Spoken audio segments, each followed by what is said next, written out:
The following program was made possible thanks to the generous support of our Kickstarter backers. Well, first Holmes was born, then he got fat, bald, and tired. Sup, Holmes? Beware your host, Jonathan Holmes. Thank you so much for tuning in on this fine Sunday, everyone. I'm here with Alex Rushdy. Alex, how are you? I'm good, man. How are you?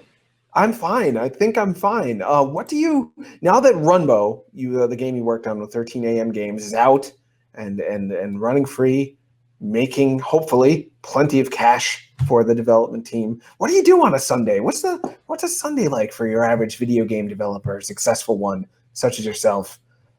Well, today I went and I bought some mineral oil to oil up my new cutting board. That's my life. That sounds pretty good. You're cutting board yes.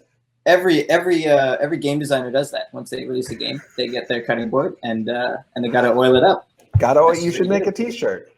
Game designer, gotta oil it up because that's what it's all about. Apparently, what do you do exactly? I think I know, but it's always good to ask just in case. 13 a.m. You are what at that company? I am the creative director and sort of COO. We wear a lot of hats, so even I don't know always like what I'm doing.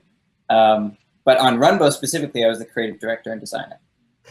And that means you came up with the concept or took the concept with the team and directed where it went from the initial brainstorming session?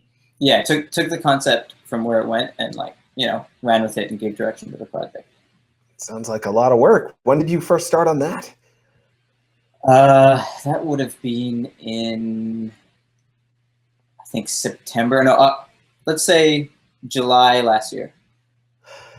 I was hoping that was true. As wonderful as Runbow is, I always have this fear for game developers because I think I'm meeting more and more of them who have had this experience where they're like, well, we first started on Runbow back in 1998 and we put about $10 million into it. It's just been a real bear to get done, but it's finally out and we'll make our money back someday. So like the fact that, and it's a expansive game, a large game, I'm actually kind of shocked to hear that it was in development for just about a year and a half, it sounds like? Yeah. Wow, that's bizarre because it's huge. It's one of the bigger platformers, and that's saying something. There's a lot of great platformers on the Wii U. It's one of the bigger ones. It's 9-player. Am I remembering that right? Yep. How the heck did you? All right, so maybe we should just start from how did this happen?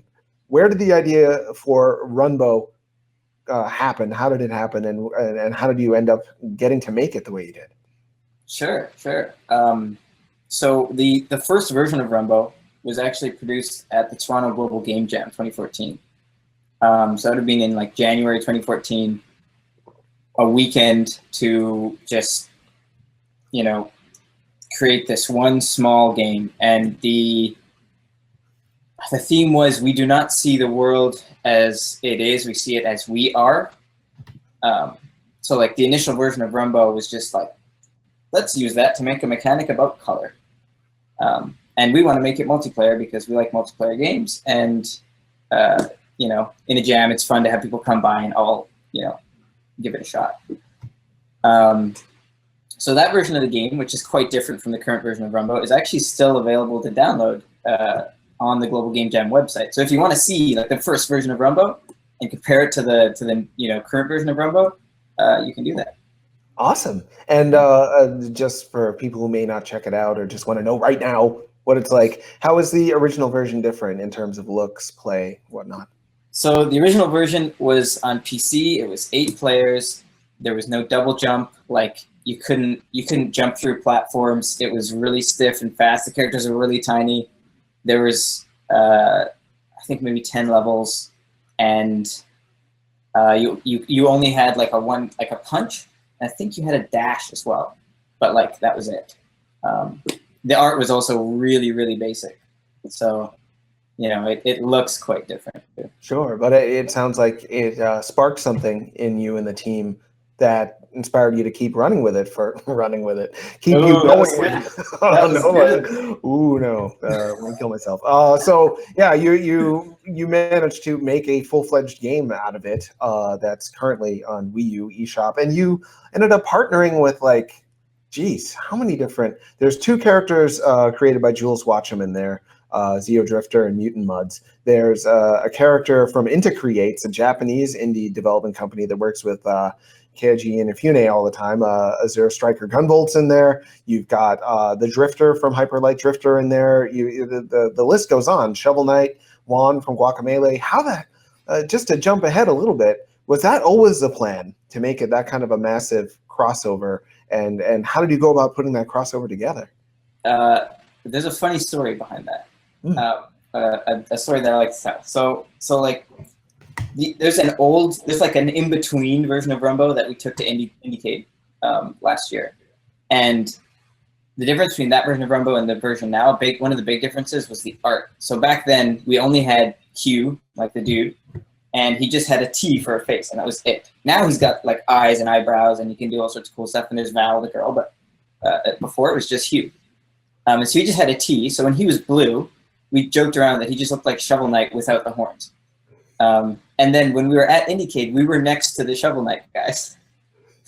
And then we made that joke to them. And then we were like, wait, what if we just put Shovel Knight in the game? And they were like, yeah, it's a cool idea.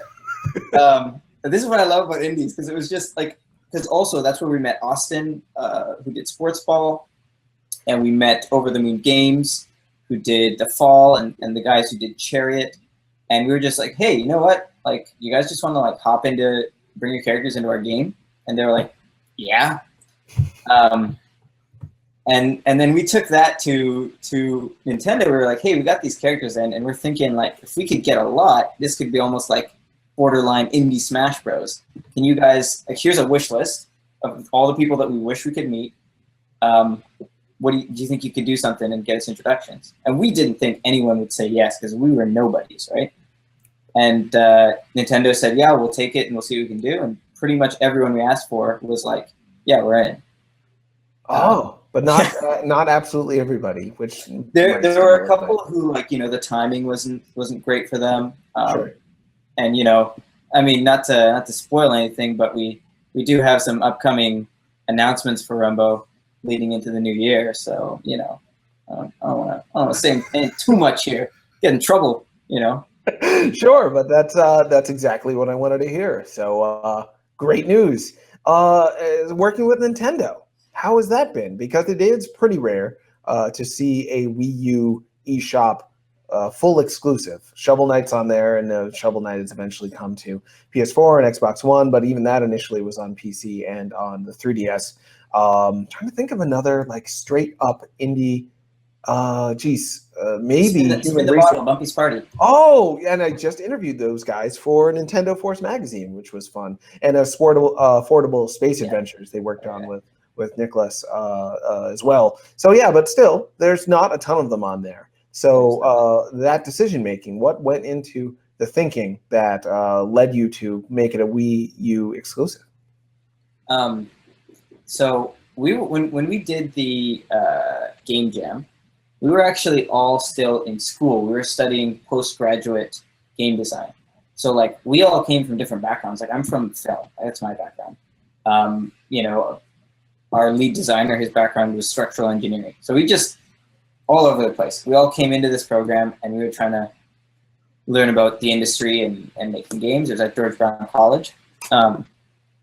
And so I had the idea that I wanted to, because like I had a Wii U and I loved it. And I was like, I want to try and design a Wii U game as like a school project.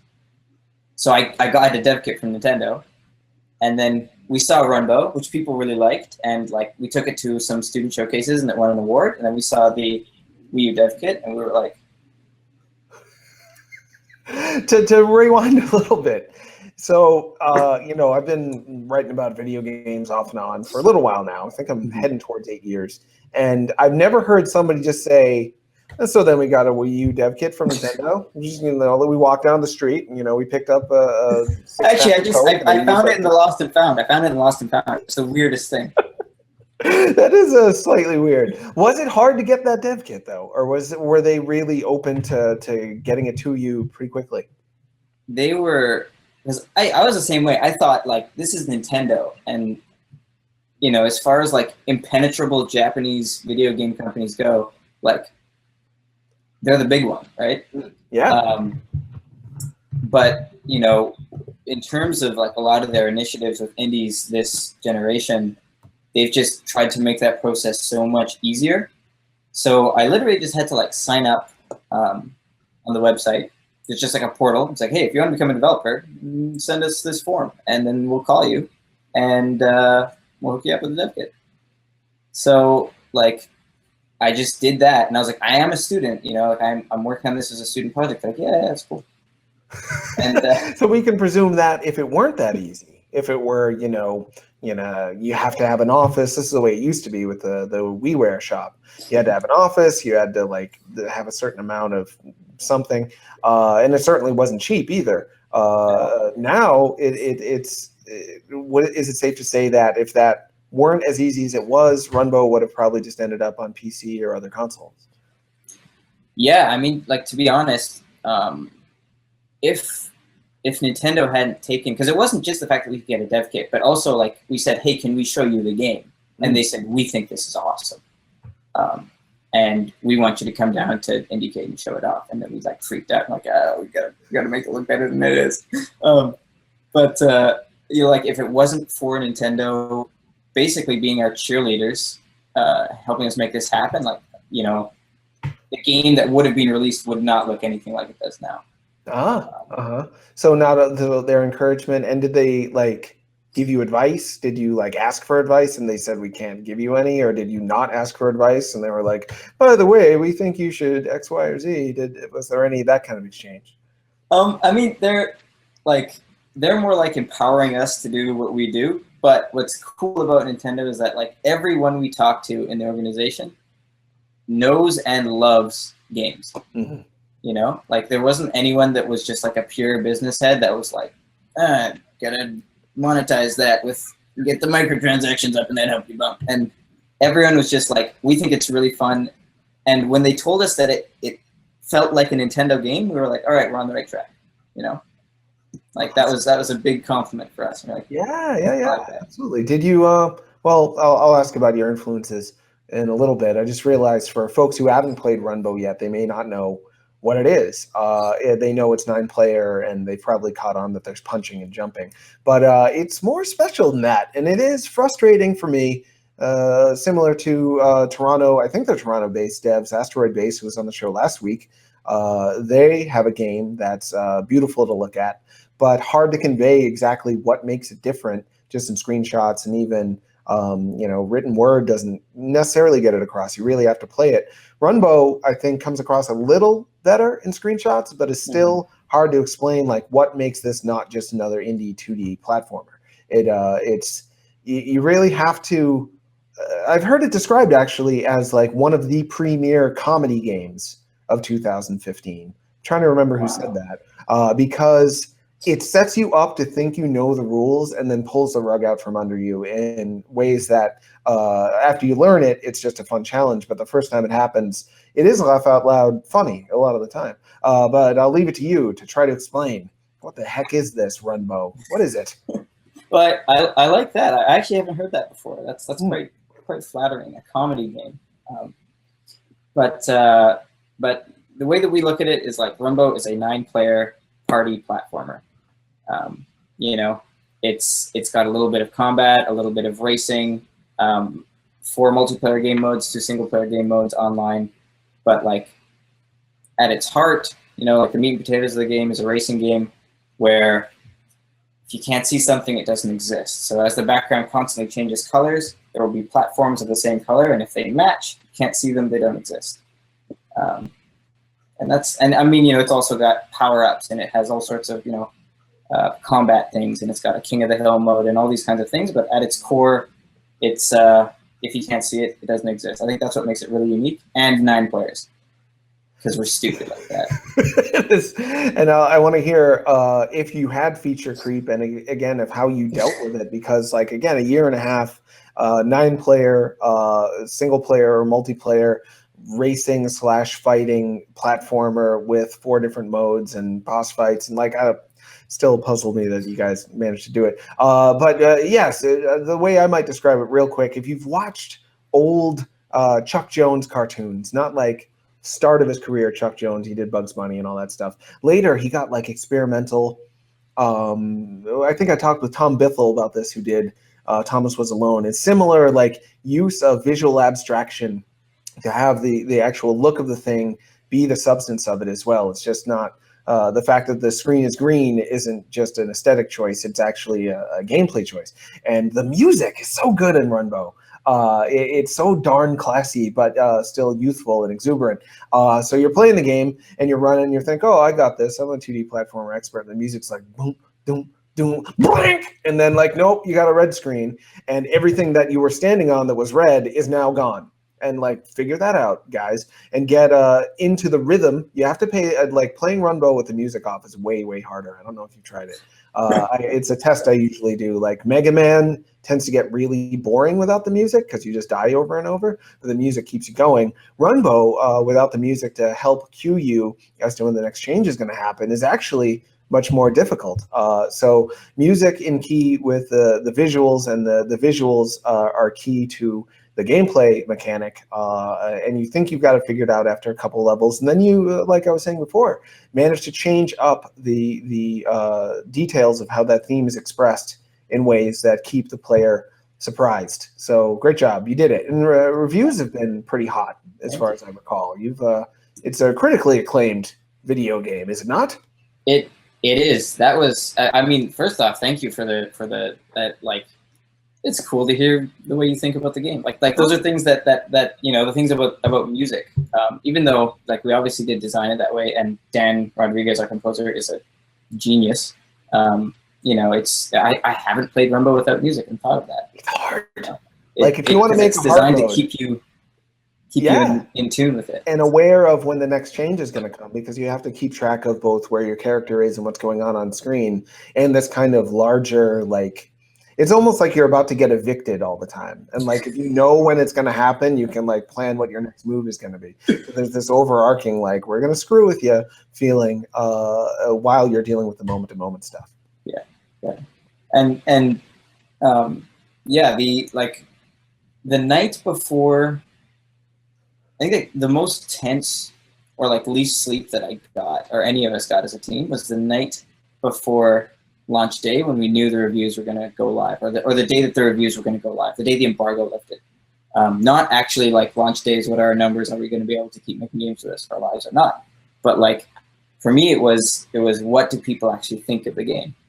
And like, that was like, I was just, that was worth it, like the point when people were like, this game's actually really nice, and like the reviews were high, and like the praise was like, this is my favorite Wii U game of the year. And I was like, what? Really? That was really cool to see that people got it, And is this the first commercially released game from 13 AM? This is. Wow. You've started on now it's like, if I were you, I'd be feeling like, is it all downhill from here, guys? Like, we're getting like 9s and 10s and stuff. Are we going to be able to top this? And again, in a year and a half. So I want to hear about, did you expect to get the game done in that time? And if so, were there ever points when you were afraid that you were adding too many features and it was not going to happen? We were consistently worried that we weren't going to get it out up until the last minute. And we had a lot of stuff that we had to cut out. What's good though is that, and what we had great mentors from like when we were in school, and then, that would stick around with us. Toronto's a great place to develop games because there's people who are, like you can just, we can call up our friends at Drink Box, like, hey, do you want to get some drinks and talk about video games for a bit? And they'll be like, yeah, sure, that's great. But, what was great is that our team understood, everyone on the team understood what it takes to get a game out the door, and that like there are a lot of sacrifices that you have to make. So there was a point where we just said, all right, like feature freeze. I think that was maybe like January. We were like, feature freeze. Now we're just building. We're making no more new features. We're just building what is there. That being said, right at the last minute, I think we tossed in like our programmer was like, "I made these great levels. We should just throw them in," and we were like, "Yeah, we should." And then we just, but you know, we got it together. The main challenge is, you know, bug testing is not fun, and quality assurance and lot check and all that kind of stuff. It's the stuff that gets people. It's so many people who've been on the show tell me that the first month of making a game is like dating, and you're madly in love, and then like the next year is like trying to fix your broken marriage, and you're like, I'm so sorry about those mistakes I made. I had no idea that I like ruined your life, and you have to like go back in time and somehow rewrite your relationship and rewrite the code you wrote to make it work. And you still managed to do it. Was there ever? I want to hear more about those features that were cut, though, if possible. Unless you want to keep them a secret. I mean, I can tell you about some of them. Sure, I'm curious about that. So, like one of the main things that I was, because I wasn't the only designer on the team, we had a design team. So we had our lead designer Tom and our guy who's just level designer, just cranked him out, Justin. So like Tom's really good at multiplayer games. That's where his headspace is in. So I was in charge of more of the single player stuff. And so the aesthetic for the game is that kind of like 1960s movie poster type of aesthetic. So originally we planned on having like each of the posters in the main story was going to have, instead of it being that you're fighting Satura out of each one, we wanted to have like a different creature that would be in the movie poster. But that just was like way too much work. By the time we got to the point where we were ready to do that, we were like, we don't have the time or money for this. We have to release this game. Yeah, and you did. You pulled it off. And this, again, first game from this team. How did this team even come together? You said you were all students, but there's a difference between being like student game jam, like, I don't want to say hobbyist. That's maybe a little bit crude, but yeah, you weren't already like committing to console release. So how did you end up going from people who knew each other, but none of you actually did game development, to like being console developers? How did that whole process happen? Strangely, I mean, really, what happened is that we jammed together. You know, while we were in the program, we had to do projects together, but we also jammed together at a lot of the game jams. And you know, because after we jammed Runbow, we also, as a team, just decided, let's keep working on this for a bit. Because inside the program, we had to like fake incorporate and fake make a company anyways, so that we were practicing how to like work as a company. So we started like dedicating a day a week to just working on Runbow. And then we took that day a week Runbow version and brought it to a showcase. And then like, I think that was the point when we won best design at the showcase, which we did not expect at all. And how many of you were there at this point? 10, 11, 12. See, something like that. Already, Alex, I have to tell you, there's a lot of things that it seems like you just, like, you and your team naturally do well that you may not notice. Like, a lot of incredibly attractive people are like, I'm having an ugly day because like my part in my hair is like, I'm like, you have hair. What are you even talking about? You look fantastic. Like, nah, I'm looking like a 6 out of 10 today. And it's like, you know, Bradley Cooper I'm talking to at the time. So it's like people who have these skills oftentimes don't notice that they have them. But it is a miracle that you managed to get 10 people to like work on anything together and make a thing at all, let alone then make a thing that won an award that is sounding like then spurred you to grow a little bit. There's more than 10 of you on the team now. Is that right? No, actually now we're down to 9. One of them, you lost somebody. Well, like he's still our buddy, but he's got his own. He was working on his own game before he entered. Oh, so he still wants to finish that game. So cool. What's his? He's like an honorary member. His game is called The Great Emoticon. I think of that. You might have heard of it. I think that it was in one of Xbox's indie press releases. So he's looking to bring it to Xbox One. Oh, cool. But yeah, good friend of ours, and he's actually still like on the board, like he's like but he's not like a developing person. Sure. At this point, but he may return after. Got it. We're gonna sneak him back on. He doesn't know it yet, but yeah. So, but like it's exactly what you said, and again, I already love being on the show. You just shower me with praise. You just pump up my ego. It's fantastic. But it was at that point we realized, like, whether we like it or not, we seem to work pretty well together. Why don't we just actually incorporate? And so we did that and applied for funding through the Ontario government. And once like we finished school in August, and we were like, all right, let's hop into this full time. So that was last August. Yeah. And full-time Runbow, the 10 of you, with help from the Ontario 9 of you. It was 9 of you from August on, but before that, the Great Emoticon fella was involved. All right, I think I got the timeline. So, like, it's gonna sound strange, but do you feel like it's been like too easy? When you watch like Indie Game the movie and you see like Phil Fish like about to kill someone because he can't get Fez done, are you like, well, dude, we made our game in like a year and a half and it was kind of tough, but it's doing pretty well. And then since Wii U exclusive, Nintendo likes it, so like, maybe you just need to like get a better team or like, because it normally this is me this is me saying this, not you, of course, but like. I hear a lot of indie dev, I don't want to say horror stories, but like pain, labor, torture stories. Like it was so hard.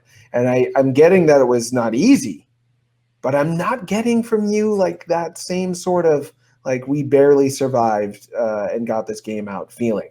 Or was that there and I'm just missing it? Well, I consider the meeting of these 9 dudes that make up 13 AM a miracle. Like it is like the Avengers assembling, because they are, the most talented people I've ever had the pleasure to work with. So in that sense, it has been easy. But, it didn't come without, like, we worked without pay for, like, just fully free, full-time for 6 months. Oh, wow. That wasn't easy.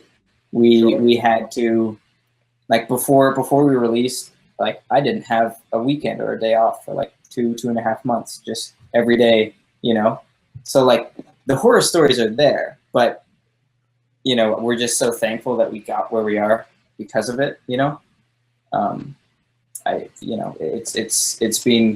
been great. Yeah. And I love making video games.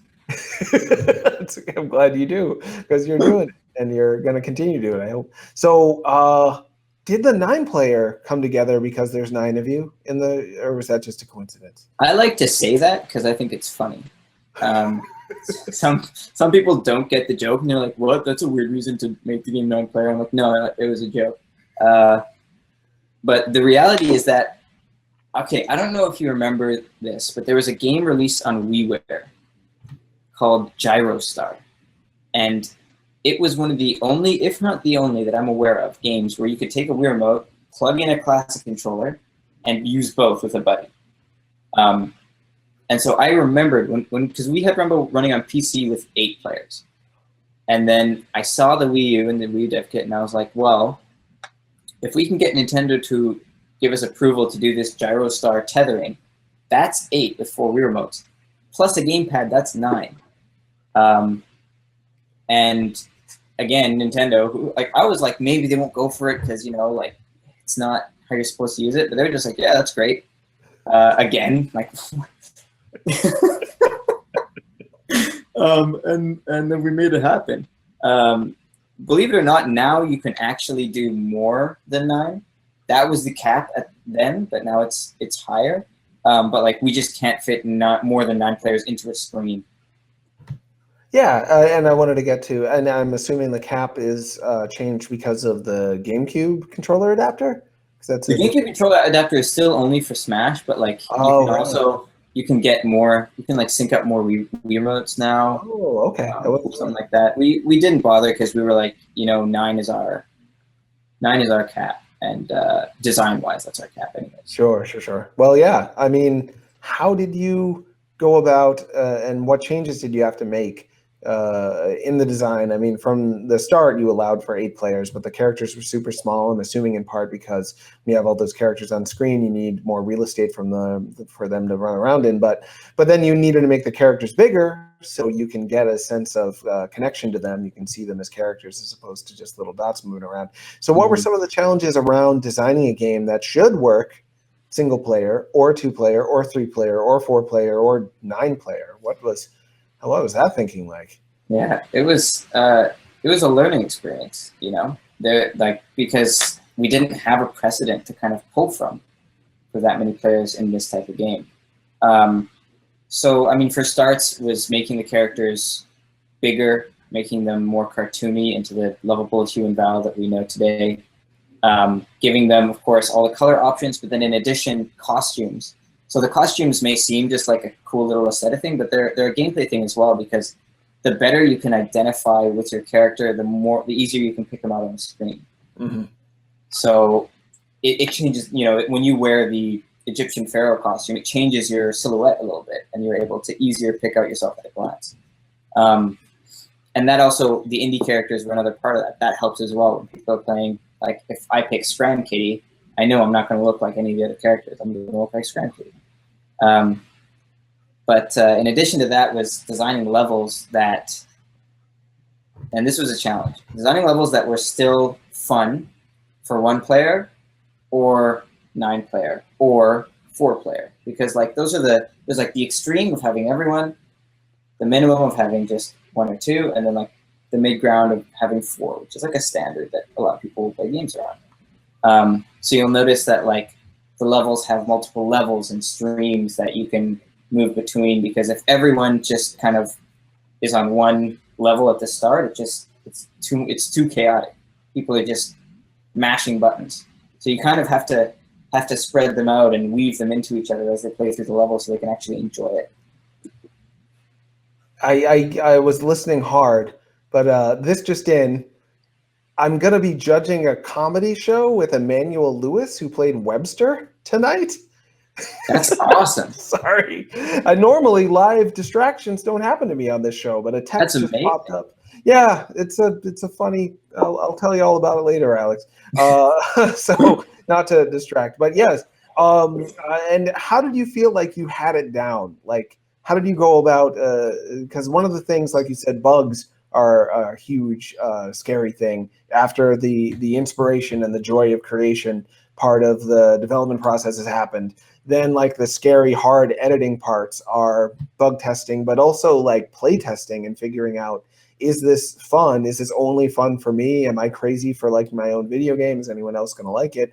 So how did you go about having to play test for single, some multiplayer, and then full multiplayer?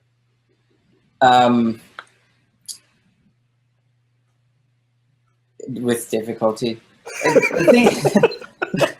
The thing is that, in the end, there were some levels that we designed, especially in the single player, where we were like,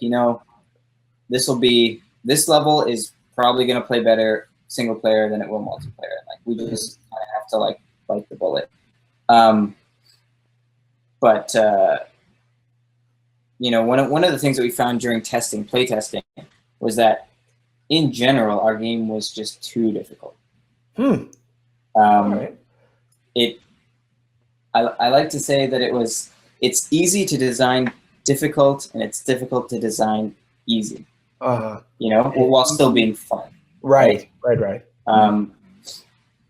It was easy for us to make a level that was like, oh, this is devilishly hard, but cool. Like, you have to just do this, and this specific combo, and you'll get through. And then, people would play it and they'd be like, this is too hard, I don't want to play anymore. Mm-hmm. And we're like, okay, that is bad. We need to dial it back.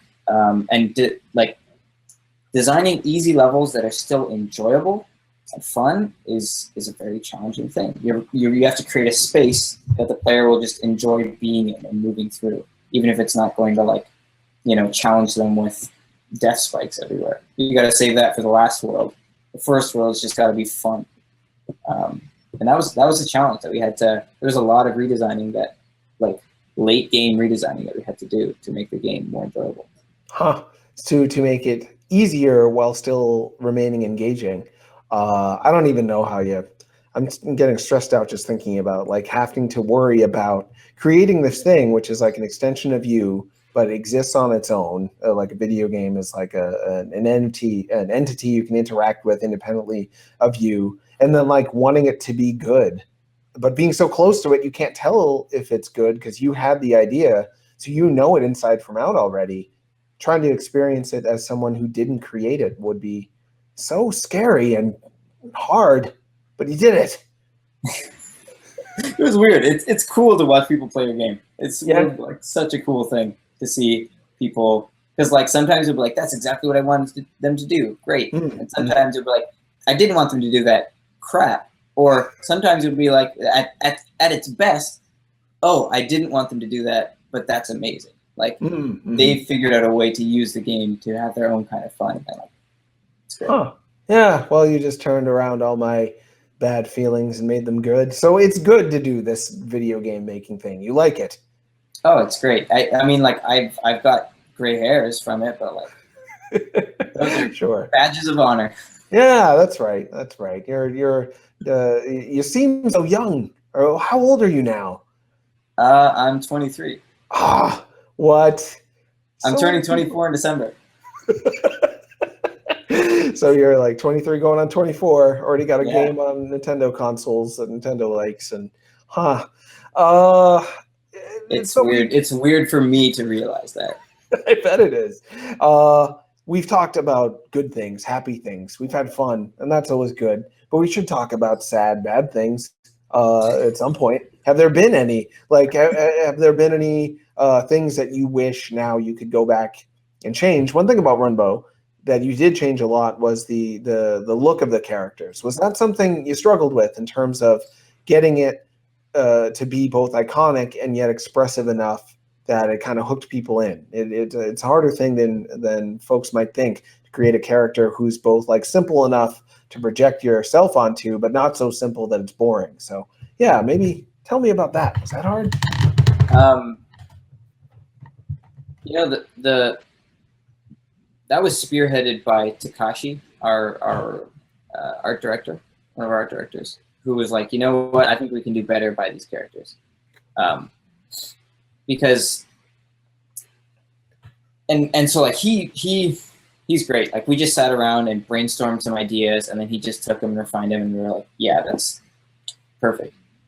So that part was actually easy, but what's difficult and what I regret is the fact that, so like there was Game Jam Runbow, and then there was Indiecade Runbow, which is when we first announced it, and we created that had its own art style as well, and then we changed that art style and changed those characters, and then we made what became Final Runbow.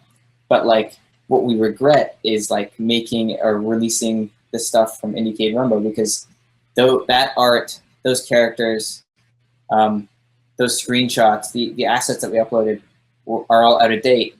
But like once you put something on the internet, it never disappears. So no matter how hard we tried to like get like, oh, that's old art, like that hue doesn't have eyes, this one has eyes and looks way nicer, you should use this one, people would still just constantly, like I don't blame them. Like it's, you Google image Runbow and they're gonna come up with like mixed in with the new art, there'll be like a piece of old art, and like only the people who, you know, fathered this thing are gonna really notice. But it'll drive you nuts.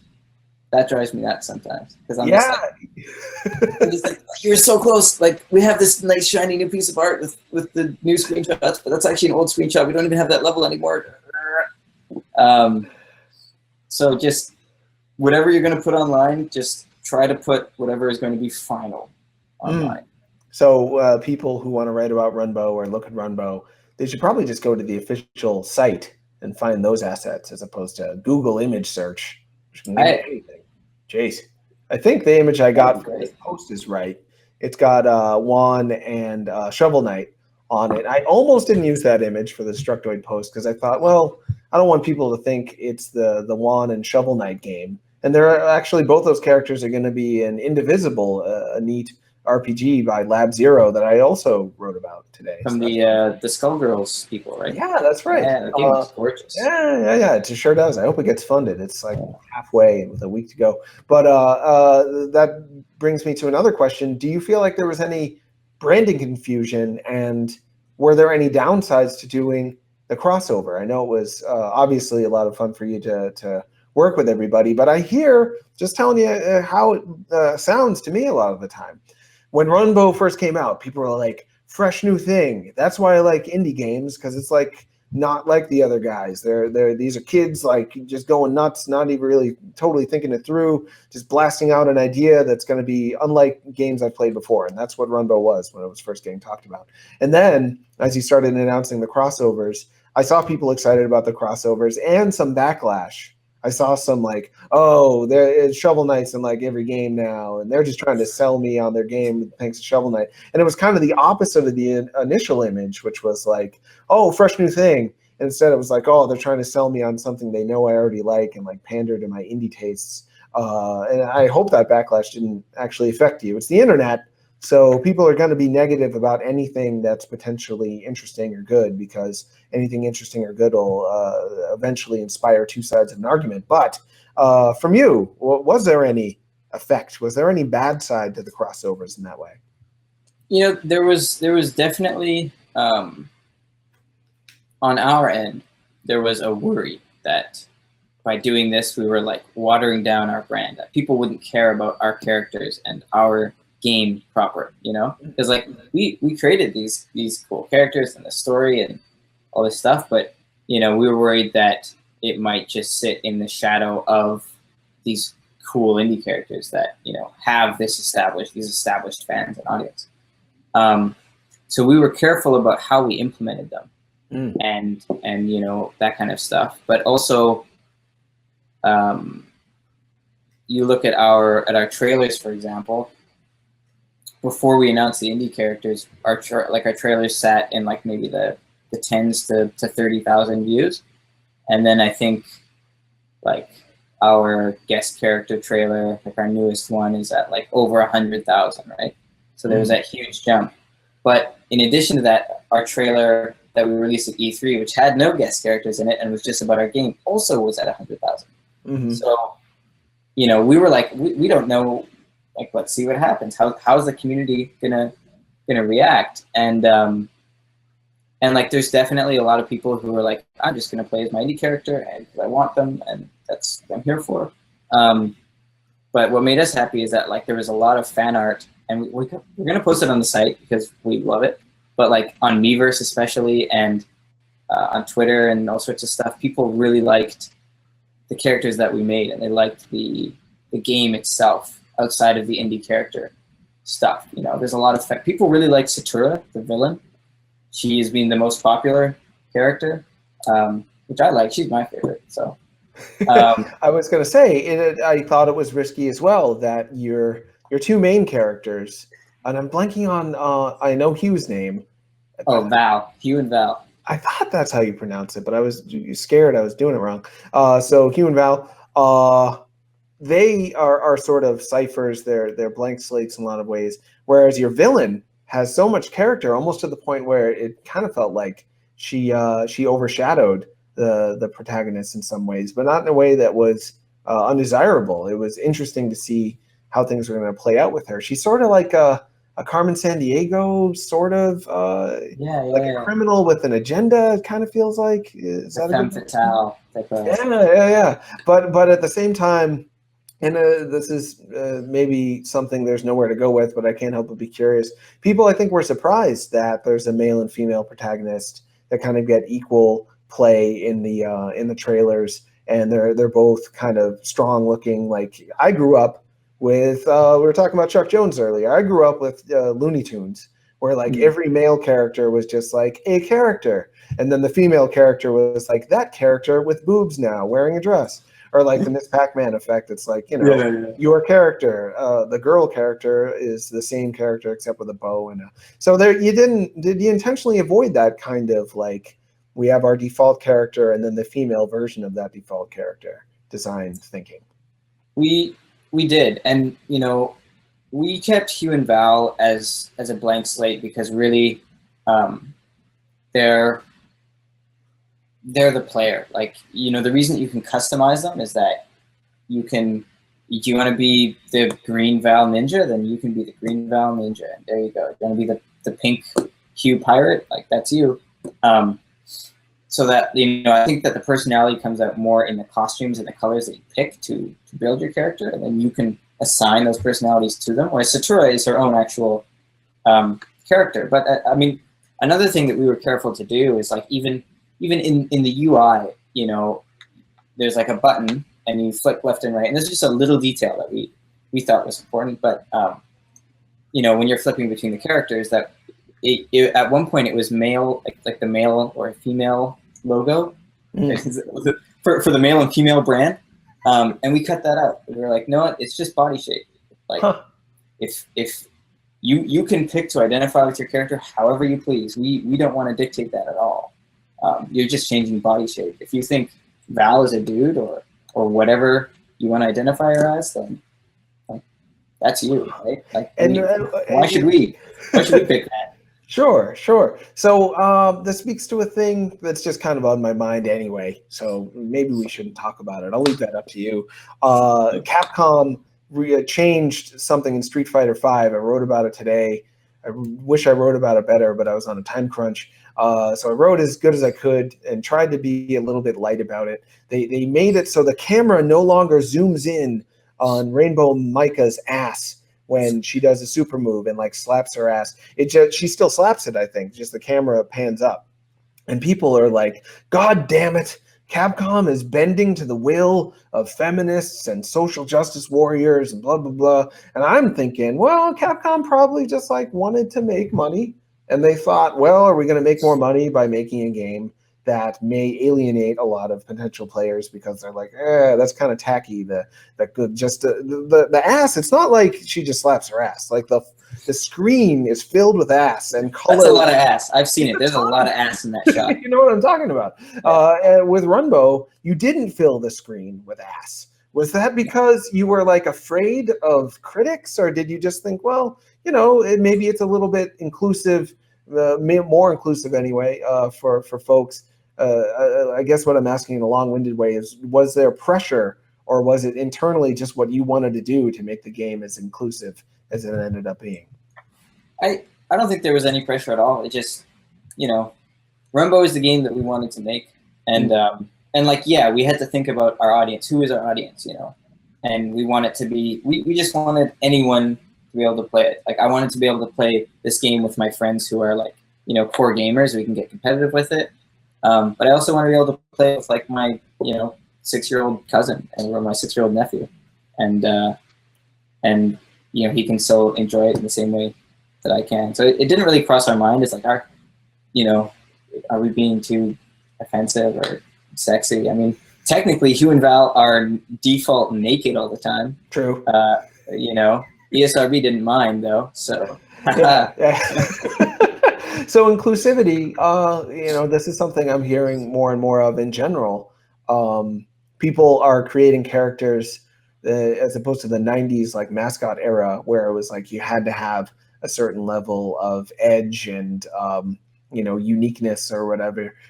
Creating these characters that are more blank slates, it seems to be the direction a lot of things are going, because it is just more inclusive to allow the player to co-design the character with outfits and whatnot, as opposed to. Yeah, I think so. Like, I mean, what's important for us in games, I think, is player agency. That they have agency over what they're doing, what they're making. That they can play the game how they want to play it. And with a game like Runbow, it allows for a lot of player agency. You can play whatever character you want, and then you can even customize the characters for you. Whoa. I know, weird, right? Place is falling apart here. And then maybe I wanted to make sure we got to influences. I've been skipping over that, unfortunately, a few times. Did you play games? Were there even any games somewhat like Runbow or anything in that field that influenced you directly? Or was it more the Super Mario, Sonic, that sort of stuff that got you going on the 2D platformer genre? I think that like we love couch multiplayer games. Whether it's like, I mean, I played a lot of Bomberman. I always loved playing, especially like I had the Wii one, so you could do like 8-player Bomberman, and it was just chaos, and it was so fun to be able to have that many people in. You know, we like Smash Bros. And Mario Kart and all those kind of party games where I think that we kind of grew up at a time when 4-player was kind of introduced, you know, and so we would have our friends over and play these games, and those are some of our fondest memories. But specifically at the time of developing the prototype for Runbow, the original Game Jam version, we were playing a lot of Nidhogg. Oh. And we were having an absolute blast playing Nidhogg. So we were like, you know what, we should make a local multiplayer game and see if this can work. Nidhogg, 2-player fighting game. I see not direct influence, but now that you mention it, Nidhogg also has like these blank slate cipher-like characters that are just one solid color, maybe nude. Hard to say. So have that. Probably nude. Let's go with nude here. All right. That's what I like to think. I wonder. That makes me wonder what you guys are going to do next. I've been talking with Felix over at Broken Rules a good amount. He's a very nice man, and they made And Yet It Moves on WiiWare, and went on to make Chasing Aurora, I believe it's called, and some other stuff. But lately, they've just been porting. They actually ported Guacamelee to the Wii U. So, like, would you port Nidhogg? If Nidhogg Man, Messoff, I believe his name is, wanted it on Wii U, like there's so many things you can do now. You have this like intense, incredible power. You're like a superhero. Like, who are you going to save? What are you going to do with this ability you have to put video games on a thing? I mean, like, I never really thought of that. That would be cool. I really love Nidhogg. But I think that we would more like to, like, let's make a Nidhogg 2. The Hoggening, you know, like that would be more, I think, up our alley. Like we're working on some new projects, some new prototypes and stuff, and like we still have a lot of Runbow stuff to come out. We don't want to just be like one and done and like game's over. We want to keep people engaged with it because it's a multiplayer game, right? So I think that updating it with new stuff every now and then is always a good thing. Absolutely, but I have to assume that Runbow has a player base to support that at this point. Like, I always take it as encouragement when a game continues to get updates and that sort of thing, because it says to me that the game did like well enough to for that the developers would bother making more stuff. So did it do okay, Runbow? Yeah, dude, we're doing great. Really? Yeah. That makes me feel. I should qualify. Like we aren't like, you know, rolling in dough, but like we can keep making video games, and that makes us very happy. Yeah, that makes me happy too. Because I worry whenever something's interesting. I'm like, I'm not sure this is going to make as much money as I'd like it to, because I'm kind of biased towards interesting things. I want them to do well. I want an interesting world, so I want the world to be filled with successful, interesting things. So thank goodness. Glad Runbow did pretty well. With the Wii U, though, I don't imagine like people are planning their Wii U game for 2017 at this point. I would imagine a game that would take a year and a half to play, year and a half to make. I'm sorry, people aren't thinking the Wii U is going to be even around in 2017. Are you thinking your next project will be on Nintendo's next thing? Maybe. Who can say? I don't want to get in trouble. I think it's interesting, though. I don't know. I mean, I know that 2016 does have some big Wii U games coming. Oh, like sure. Like if you started working on your game in 2015 or 14, I think your game would come out in 2016. But if we're talking about right now, like if I were going to start development on a game today, would it be a Wii U game or would it be a Nintendo NX game? I don't know. Yeah, I think it would depend on the scope. Like if you could get it out in 2016, like a little more power to you. But I just have no idea what the Wii U is gonna do in 2017 and beyond. I just don't know. Sure. Hard to say. Yeah, but we're interested in looking at, you know, like we really like Nintendo. They treat us well, and I'll just leave it at that. Yeah. That's great to hear. And they did, from what it looked like anyway, do their part in helping to promote the game for the past year and a half or so. Yeah, we got Reggie. That was the best. That was You got fantastic. Reggie? I don't know about this. There's a video online of like we got to visit like the Nintendo headquarters, and Reggie like does like the Runbow chicken dance and plays the game. It was one of the best things I've ever experienced in my life. I've only met Reggie the one time. He signed a purple Pikmin, the stuffed animal that I had. And he like didn't want to talk to me at all. I've told this story on the show before, so I apologize for people who've heard it. But I was like, Reggie, and he's just like, I'm out of here. And somehow he seemed to like skate along the floor. Like somehow it was almost like his animation was poorly done. He was walking like this, but like just like speeding away from me at unnatural speeds. But then when he saw that I had the purple Pikmin, he just as quickly like turned around and like zoomed in on me and was like, I'm just a giant purple Pikmin, and then signed it and then left. And then the Pikmin was lost in a cab ride home because I was on 2 hours of sleep. But it's on video, so it'll always survive. Good, as long as there's a record for yeah. posterity. That's right. I can prove to my children that it happened. So Yeah. The future of 13 a.m. games may have Nintendo involved. Sounds like. Yeah. No, and there's also there's more Runbow. We're gonna be doing more Runbow stuff. That is so good. And so do you have to choose? Is it going to be free or is it going to be paid? I don't know. I wouldn't expect you to announce that yet, but is that a hard decision to make, whether you're going to charge or just throw it out there for the pre-existing fans?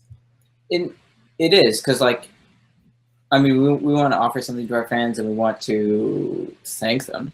And we've been doing updates and patches and like changes to the game recently, but you know, we also, I mean, we need to eat. That's a thing that needs to happen. We aren't like we're surviving, but we're not indie superstars who, you know, can just like screw off and make whatever. So I like the model that I think it was Hyrule Warriors did, where like every time they released some paid DLC, they were like, here's some free stuff too. Yeah. Mm-hmm. You know, I think that really takes your user base into consideration, and it's like, you know, it's nice. It was a really nice thing to do. Yeah. Because so much of it is about the relationship the player feels like they have with the developer. That Street Fighter stuff I was talking about before, I don't think people would be so mad about it if they didn't feel like they already had like a relationship with Capcom, where they felt like Capcom was going to cater to their interests, or at least like not worry about what the political climate in video games was. So now they're afraid that Capcom cares about like whether Capcom is liberal or conservative. Like I doubt Capcom is thinking about that. They're probably just thinking like, what's marketable? Is an ass close-up marketable? How much butt do we need in this game? Yeah, Maybe a little less. I am certain there is a marketing meeting going on about like, well, that much butt will turn off people, and just enough butt will you know, get us the people who love butt and people who don't love butt. Like, they've got to find a middle ground. Yeah, you got to find a butt balance there. Yeah, very well put. I doubt they're like worried about what the voters are going to say, or like, you know, what activists are saying about sexism or whatnot. They're making the game they want to make for an audience that they're trying to cater to and make money. As simple as that. Geez, I had a point way back when I lost it. Good grief. Butts distracting. Are there any Runbow secrets that people haven't discovered yet? It's not, from what I gathered, a secret-heavy game, but is there any like little tidbits? Maybe you seem like the creative types. You might stick things in backgrounds. You're not sure if people notice them. Little Easter eggs, that sort of thing. Maybe there's nothing. Just thought I'd ask, just in case. I mean, there are a couple little. Most people picked up on, like, because we put a lot of little in jokes and stupid puns into the names of things, and we have in the options there is a little slider selector for fun, and you just click through, and it'll be like, yes, 100%, like 2 times kawaii, like just different types of fun that you want to have.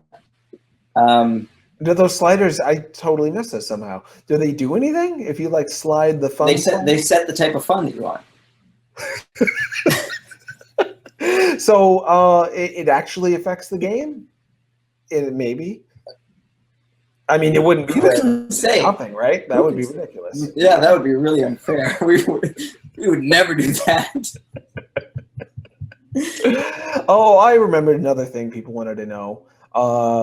People love the Wii U install base, not huge, but the attach rate very, very good from what I'm seeing. But people always, whenever there's like a game on Wii U, people say, "Well, why isn't it on 3DS?"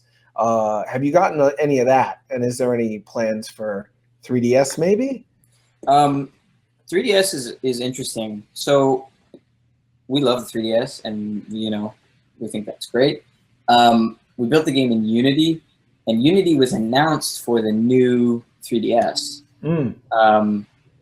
It's just not quite ready yet. So like, we haven't been able to try that to see if we could do it yet. But who knows? Who knows what the future holds, John? Who knows? Video games are a magical land, and things happen that we don't expect. But because I would love to just get my hands on that and just see what we could do. Because I think that Runbow could make a good portable game.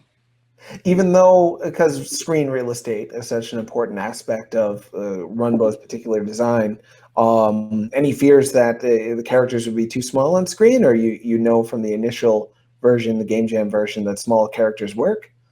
Well, I was worried about that, and then I just like ran a YouTube video of Runbow on my 3DS, and I was like, this could work. I mean, when you, because we've had people of all generations of game development on this show. We've had game developers who like started in the late 70s. David Fox, I think, one of the first games he worked on. He was the third ever employee of LucasArts. I think he started in like 78 or something, like shortly after Star Wars came out. And we've also got you, who are like a third of David's age, and you are like 10 in the 90s, which is still quite strange for me. Growing up on like 4-player Nintendo 64 games, as like that was your nostalgia age. That's what you're probably hearkening back to. Can you even picture making video games without like an internet and like a Unity and all these things? Do you think it would have happened, or do you think you might have just stuck with film? Like, I don't have any programming background at all. So like my whole, because like I love video games, and but I was like, I want to go into film. I got to go into film. Like I can, all the trailers. Like I cut all the trailers for Runbow and everything. That was me, because that's my background. And I was so like, I must do film. I even had like a girlfriend years ago who was like, "You really seem to like video games. Why don't you just go into the game industry?" And I was like, "Bah, get out of here." Jeez. I'm sorry. And like the thing that allowed me to get in, part of it was tools like Unity. Like now anyone can kind of make games, but like you still need a programmer that knows what they're doing. And so it's not just the ease of use, but also like if I was to get our programmers to make, like, we're gonna just build a video game, no Unity, no Unreal, none of these things. We're just gonna raw dog it. Like it's so expensive, it just takes so much time to do, to build your own engine and do that kind of stuff. So I don't think 13am would be able to do what it does without those kind of tools that make it so easy. Like it was because of Unity that we were able to work with the Wii U. Otherwise, console development can be quite a pain in the butt, Oh, sure. And it still is in terms of lot check and ESRB and all that stuff. Exactly. Even worse so, right? So I'm curious about your background in film. Do you think you'll ever get back to film, or do you want to make trailers for other games? Yeah, that would be fun. If there's like a game you could make a trailer for, what do you think it would be? Outside of your own games, of course. Oh, jeez.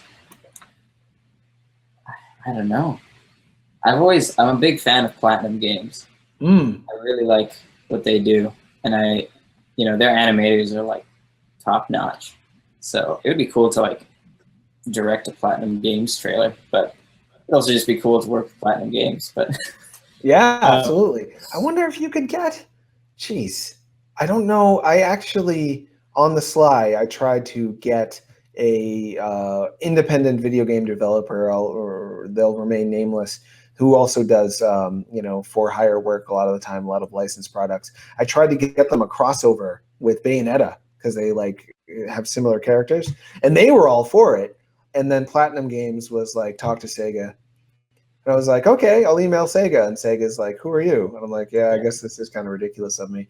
Though I am going to take credit. I did help introduce the Battle Chasers folks to Lab Zero folks, which is why Calibretto is going to make a cameo. And I mean, they could have met each other without me, I'm sure. But I did that email chain.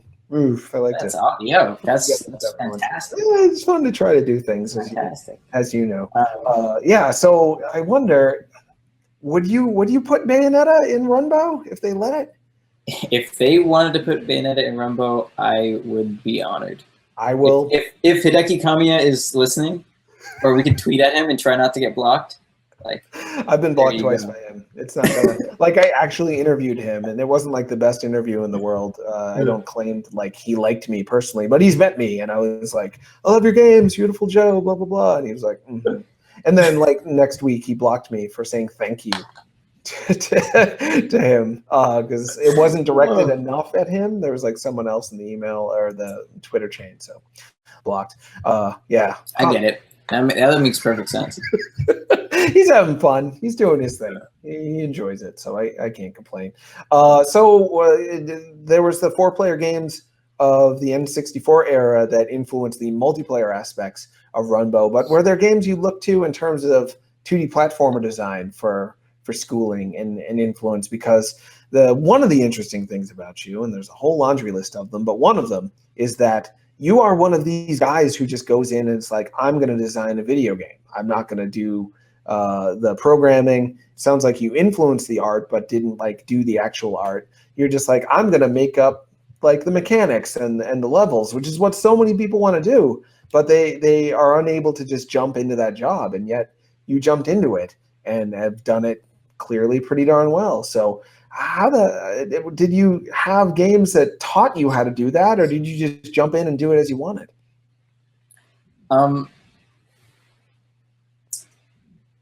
think that because this isn't a job that you jump into, right? Like, I'm just lucky because we got to build our own company, and then even more luckily that we pulled it off. And now I can tell people like, I make video games for a living, which I couldn't do 2 years ago. Mm-hmm. That blows my mind.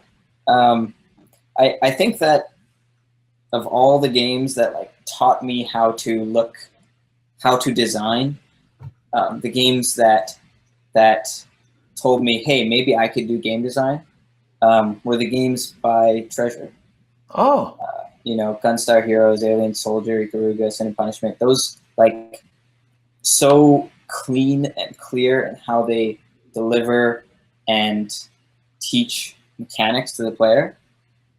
They just give you a set of tools, and they're just like, this level is going to teach you how to use these tools, whether you like it or not, and it's going to work. And it works. And so really Treasure and Nintendo, of course, they're playing Super Mario 3D World was you can play that game, and if you just pay attention, it's like a masterclass in level design. Mm-hmm. They've got it down to a formula that just works so well. Those really helped inform my design for Runbow a lot. But at the same time, I would imagine, at least for me, I can play a masterfully designed game and work very hard to understand the moment-to-moment events that happened that taught me things that didn't punish me too harshly or rewarded me in the right way, that kept me going, and that I feel like I've learned a lot. Beautiful Joe was one of the first games I played and really figured out how far I'd come from when I first played it and was just getting punched by the random putty guys to somehow pulling off these 100-hit combos. I really saw my own progression and was impressed with the fact that I was taught all of these things by this video game. But it's one thing to see that a game did that, and it's another to be now I'm going to be the teacher and I'm going to design this stuff. I'd assume it was just learning through trial and error, or was it that you're just very good at it from the start? I don't like to think I'm very good at it from the start. So there was a lot of trial and error, but also like both my parents are teachers. So growing up, I learned a lot about education and a lot about learning and the way that they would the way that my parents would teach in school and the way they would teach me things at home. And I think that like there's a serious tie between education and game design, because that's all you're doing in game design is teaching someone how to do something, but you don't want them to know they're being taught. You want them to enjoy it. Mm-hmm. So I think that might have helped, because like when we look at because like I also did build a lot of the levels, and when we look at the different designers and like what's the mark on, like, I can tell this is a Tom level because it's built like a puzzle. I can tell this is a Justin level because it's like a skill-based kind of thing.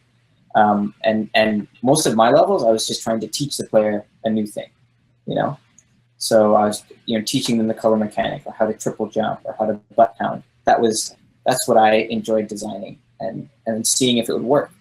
I really found that satisfying. Like, you know what? The player doesn't know how to triple jump, so I'm gonna make a level. Let's get in a random person and see if it works. Okay, did it? Yes, no, why? That was really cool. It sounds so hard.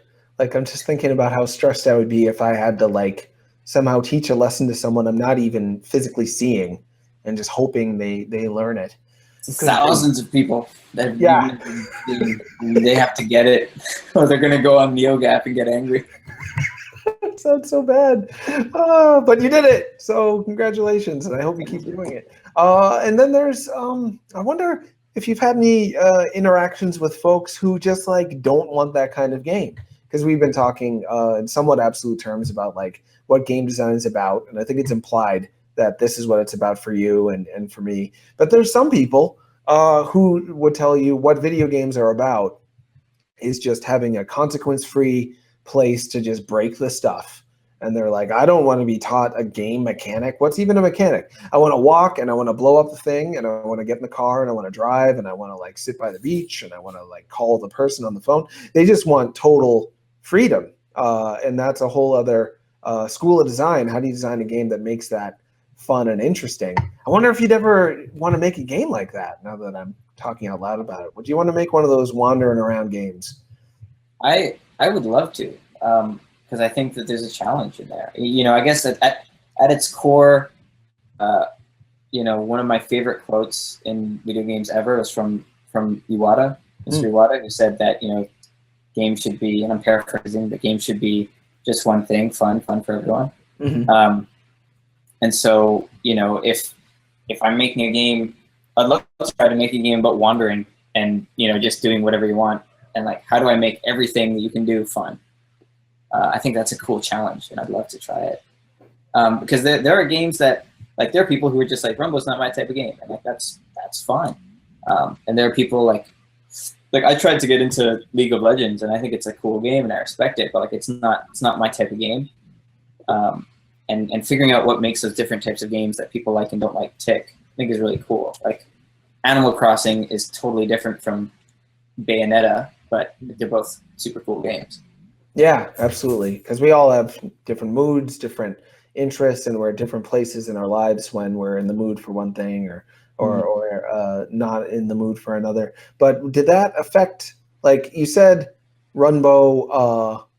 Some people said it wasn't a game for them. Were any of the reviewers, you think, people whom just were like destined to not like a game like Runbow all that much because it's not how they wanted to feel even when it was working? I mean, I think for the most part, like, reviewers were I think they gave great reviews. Even the ones that weren't, like, may have not been flattering or may have not given good scores. They all had like some feedback or some part of the game where I could like understand where they were coming from. Whether or not it's just like, you know what, like maybe Rumbow's not this guy's type of game. There's one thing I learned in while I was studying from one of my mentors, is that like you can't tell someone that they're playing your game wrong.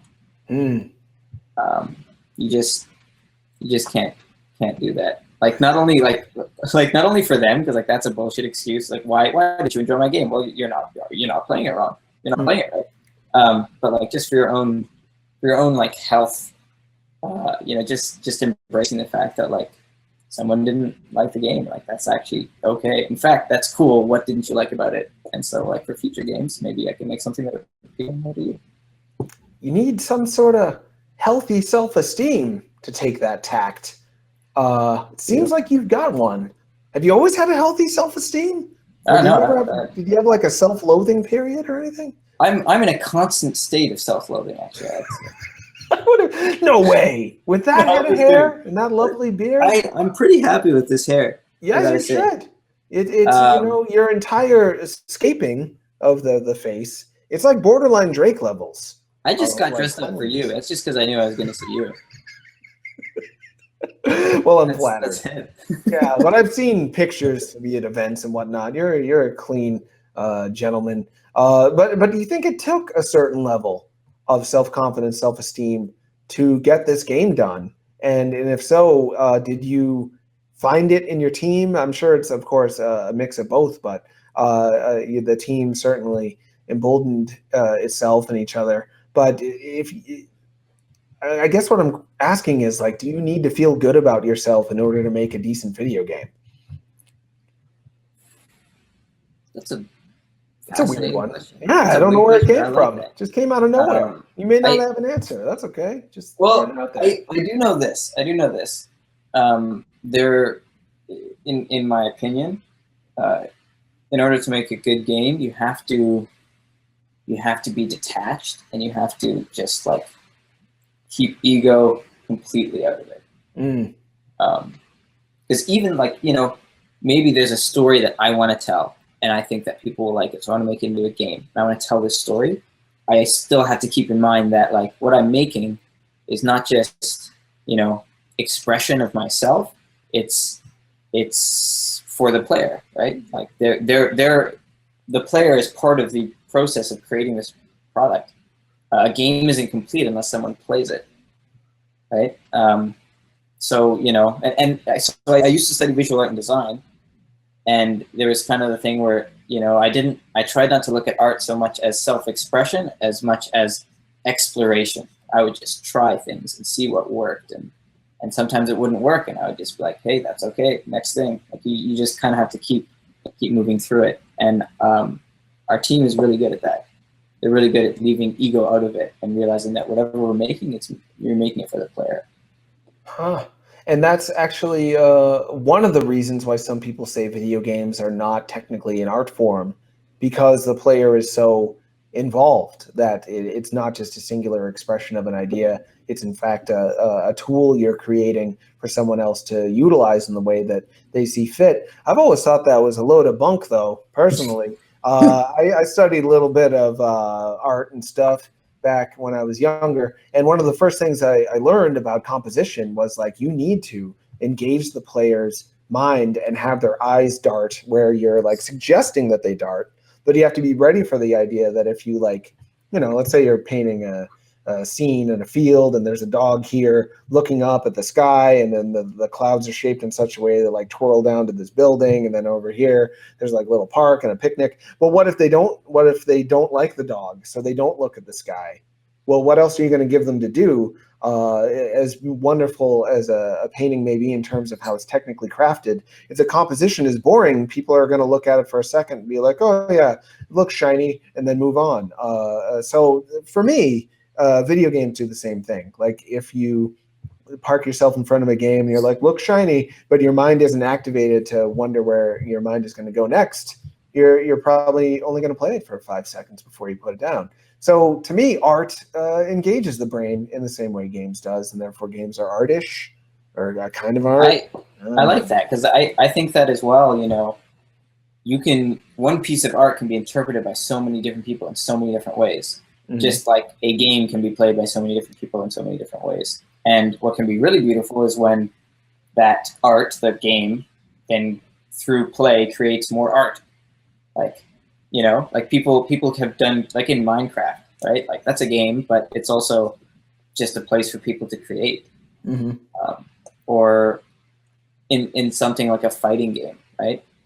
You can see like they've made the fighting game, but it only matters how people interact with that piece. That's what defines it. And I still think that's valid as art, or an arty ish thing. I mean, there's discussions about it's a product and blah blah blah, but you know, I don't know. I think that's valid. Yeah, me too. My old definition of art was always a thing somebody made just because they wanted to. They weren't trying to make money. They weren't competing. They weren't necessarily trying to like teach a specific, like, you know, there's an art to teaching. But if my only goal is to like make a kid learn that 2 + 2 = 4, that's education. Whereas if I'm like, I want him to be alive with the enjoyment of imagining two things plus two other things, and they create something larger, then you're getting poetic and metaphorical, and you're entering kind of the art world. So, you know, there can be education and competition and, you know, the guttural instinct stuff on the pornography side of just like wanting to look at butts or look at delicious looking turkey. Street Fighter. Yeah, Street Fighter. That can all be part of art. But if something is just there to like, you don't even know why you want to say it. You just want to say it, and you want to put it out into the world. You're not trying to do any of those secondary things necessarily. Then it's got to be art. It's like the thing human beings do. How electric eels like just like shock the water, and they don't know why. And giraffes have really long necks. Human beings like want to communicate like this to each other, and I guess that's art. Just art. They just art. Yeah, why are we doing that? We just can't help it. We want to do a thing like that. You did it, and what I want to return to a point you just made. And I think it's really poignant, and I hope people take it to heart. That there's this difference between having confidence and having ego. I think people mix that up a whole lot. They think, well, if you're confident, then you believe in yourself, then it's about you, and it's all about your message and all this stuff. But in fact, when you're really confident, that's when you can let go of ego and not take it personally when people don't like the thing you made necessarily, or at least you're thinking about somebody else instead of yourself because you have the confidence to support that. Does that make sense? Absolutely. I think so. I think that makes perfect sense. And did you always like, what do you think 13-year-old Alex Rushdy's game would be like? Would it be like a Runbow? It would be, first off, it would be gigantic, expensive, and impossible to make. And it would feature Godzilla and Ultraman, and it would be humongous and probably amazing, I think, but also probably broken. Sure. It would be a playground. It sounds like it would just be like a kaiju playground. That'd be it. That sounds great. There's not enough games like that, as far as I know. I'm trying to think of one. There was a Godzilla game not that long ago that was fine, but they're yet to really max out on that idea. Huh. I think. Or like an Ultraman game, that would be killer. Yeah, there's a few, but the scope tends to be kind of small on them. Huh. Yeah. So that might be, I was going to ask what your dream game would be to work on, but maybe we've stumbled upon it already, unless there's other ideas you've had. We talked about how you would be interested in doing like an open world, just wander around, do whatever. That's kind of Godzilla's life. He or she, I'm still not sure because they usually. I think he's a he, except for like one movie. But the egg laying, like, explain. He only lays an egg in one movie. That's the one movie. I recently saw the other Godzilla, the newish one that has like bright lights in it. I can't remember if he or she lays eggs. Anyway, I'm way off target. Sorry about that. Is there any like franchise? Maybe we'll just keep it to games that you wish you could work in. Was there, like, if you were handed a particular franchise that you would be like, I understand this franchise super well, and I think I could elevate it to the next level? Oh man, where do I even start? Yeah, there's a lot I would love to do. I mean, I love, like, immediately I'm like, I would love to make a new Gunstar Heroes. Oh yeah, I just love that game, but also like, you know, I don't know. Part of me is like, no, but I want Treasure to make me a new Gunstar Heroes. So I really like. I would love to take an old IP that like I loved as a kid and reimagine it. Like when I was a kid, I really loved Wario Land on Game Boy. Wario Land. I don't think I've heard of that. Wario Land. Wario Land. That one. I know. Yeah. Sure. And I would love to like explore that game. I'd love to explore that character in a way that like we haven't seen. You know, I think Wario is a really cool character, and I think there's a lot that can be done with him to kind of like, you know, modernize or like tell a story about Wario. You know, Really? I think that would be really cool. Wario, he's the evil twin of Mario, kind of. Kind To of. me, I take him as, yeah, I'd love to get your expert opinion on this. I actually almost started a series on Destructoid where I design characters per request, but then my wife had a baby, and I'm not going to be able to do that. Congratulations. Oh, by the thanks. way. Yeah, he's about 2 months old now. So yeah, that idea got torpedoed. But before that, I actually designed Wa Peach. And my plan, I have her lying around somewhere. I wish I could grab it, but I'm not prepared. My idea for Wa Peach was like, well, you take Peach and then like take all of her defining characteristics and turn up the cartoon notch on them till it's like almost a little gross. So she's got like these giant eyes and giant eyelashes and a really super puckered mouth, and like her dress has like frills on top of frills on top of frills. And because that was my take, like Waluigi is like even skinnier than Luigi and has True. even longer nose and is even more kind of like evil Pie-Man looking. And Wario, like Mario's a little fat, so Wario's like super fat and he's super buff and he looks like he's gonna bite you. So that's my take on Wario. What would you do with Wario if you could, like off the top of your head? Where would you take him? Well, like, and I mean, this could apply to a lot of characters, like I don't know, ice climbers, whoever, like any old IP, I think. But like, I would love to, like, in addition to making a new Wario Land game with new mechanics and puzzles, they were always really tightly designed. Like Wario as a character is like, he's known for being super greedy, but he, like, I don't know, a game about greed. Like if he had to balance greed with like someone he loved, what would Wario do? You know? Huh. Because Yeah. I think there's some exploration there that could happen where you could learn a bit about his character. And I think you could do that with a lot of these older games. It's just like, you know, what if we just take that character and actually like what are they thinking? What are they feeling? How can we express that? What is the dude from Contra thinking as he guns through all these aliens? Maybe there's something cool there. That's so weird. I was just reading an old interview in Nintendo Power from Pendleton Ward about his writing process. He's the Adventure Time guy. And he's like, I just take a familiar scenario and like think, what would I think if I were in that situation? So like, what if I were Mario, what would I say to Bowser? I would just be like, I think you're really impolite and you're inconveniencing my day and you should shape up or ship out, buddy. And that's how he comes up with jokes. It's just like being honest about how he would fit into a ridiculous fantasy scenario. And you've got that down too. Huh. I think that's great. Like why, you know, I would love to do a Mario and Luigi game that like actually like looks at that relationship with brotherhood and like having one brother who's a little more popular than the other. There would be some actual drama. Like real brothers, they fight a lot, you know. Sure. I think that there would be something cool to look at that relationship. I also just like I've grown up with these characters, but you know they've never really been pushed to like that kind of next step emotionally that we kind of get in like Pixar movies and stuff, where you can see inside their little minds and get what they're feeling. Yeah. You are a part of a generation who you don't like remember a time before Mario and Luigi. I vaguely do. I'm old enough to have been around in like the Atari 2600 era before Donkey Kong came out, but not wow. So I'm excited about the future now. Thank you, Alex. We're moving into a future where people see Mario and Luigi the same way.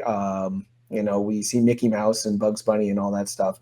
And eventually you are going to get the job to make the game for people like yourself who have grown up with these characters as like real life embodiments of certain ideas, and to push it forward. Someday these Fingers games will crossed. happen. Fingers crossed.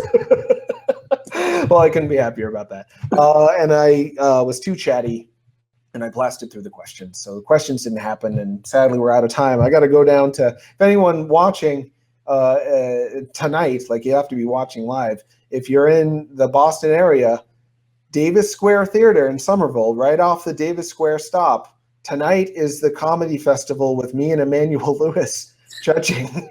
I'll meet you there. It'll be fun to see you. I'll buy the popcorn. So that's where I'm heading off to pretty darn soon. Alex, they can follow you. You have your account, then there's 13 AM account on Twitter. Yeah. Yes. There's at Goji_guy and at 13am games.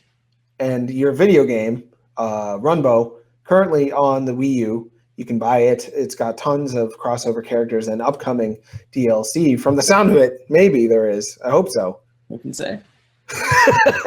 You can check it out there. Do you think it'll ever come to other things? Have you thought about? Yeah, maybe it will. You talked about that. I'm sorry. I just wanted to make sure. Who can say? Who can say? I like to say I don't know because that feels good. As for me, you can follow me on Twitter. I'm at TronNots on there. You can watch the show later on youtube.com/SupHolmesShow. All the reruns are on there. I think this is episode 168 or 169, something like that. You can also listen to it on Libsyn and iTunes. Just Google search it. You'll find it. And I guess that's it for me. Thanks so much, everybody. Take care.